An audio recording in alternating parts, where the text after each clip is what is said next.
I applied to this job to sweep the stage, drive the van, fold the programs, help people learn their lines, do anything that needed to be done. And they were nice enough to give me a job for $84 a week. And I was the happiest person in America. I couldn't wait to go to work.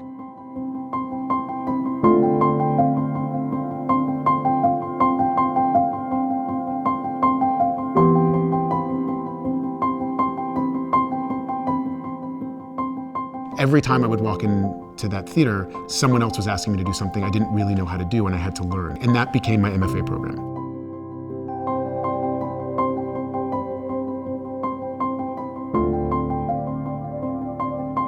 When I was at Wesleyan, I was a senior, and Lin was a freshman. So I'd heard about him but never met him. He'd written this show called In the Heights. My friends saw it, and they said, hey, when this kid graduates, we should produce this play. So we went up to meet Lin in the spring of 2002 and invited him to come to New York City.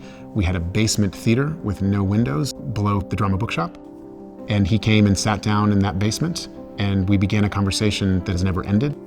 So all of the early In the Heights stuff was down there. Freestyle Supreme started down there, and a lot of the other work that my friends and I made had its genesis in this very safe bunker below 40th Street. And what is the lyric stuff that we want to address, just as a general thing? In the early days of working on In the Heights, and I was in my mid-20s, I was incredibly young looking. And so I probably tried to counteract that by making sure I always had an answer to every question. And then I started thinking about the job that the director had, which is to create a place where the actors and your designers are able to say, I don't know yet, let me go explore that. There's no way to actually always know the right thing to say. And I feel like within the making of In the Heights, I started to learn that. And that my job was not to put the pressure on myself to come up with the best idea. It was to be open enough to hear it, whether it came out of my mouth or someone else's, and implement it and trust it.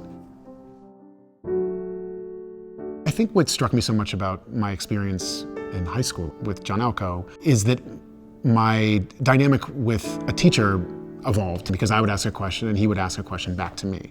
The third person, when you... John was someone who wasn't seeking one answer. The beauty of making theater is there isn't one place to get to. There are all these other options that are valid.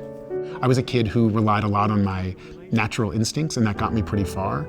And John showed me that there was something beyond those. If you applied a certain kind of work ethic, there was another place you could go.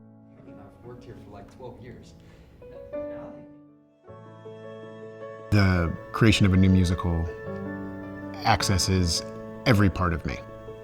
I did Hamilton at the time that I was the most equipped to do it. I needed all of the things that had happened before to get me to that place. With that show, it was just the two of us for a while, but we just thought, let's see what we can do, and then widen the circle and widen the circle and widen the circle.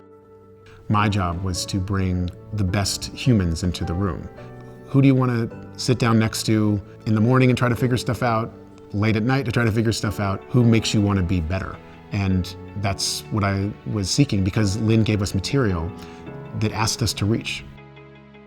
For me, it gets down to this very simple idea that the who matters more than the what. What I'm doing, I hope, is of high quality. Who I'm doing it with matters the most, and the how. And so those are the things that I think about most often. If I can create an environment where people feel comfortable and we make something harmoniously, then that can be what they take to the next experience.